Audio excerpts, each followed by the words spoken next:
Let's suppose that you were able every night to dream any dream you wanted to dream. And that you could, for example, have the power within one night to dream 75 years of time, or any length of time you wanted to have.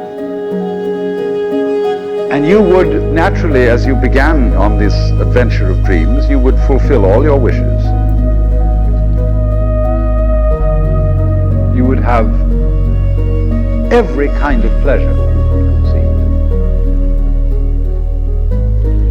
But now let's have a surprise.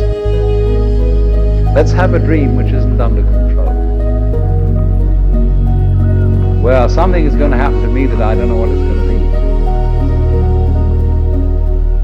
And then you would get more and more adventurous, and you would make further and further out gambles as to what you would dream. And finally, you would dream where you are now. You would dream the dream of living the life that you are actually living today.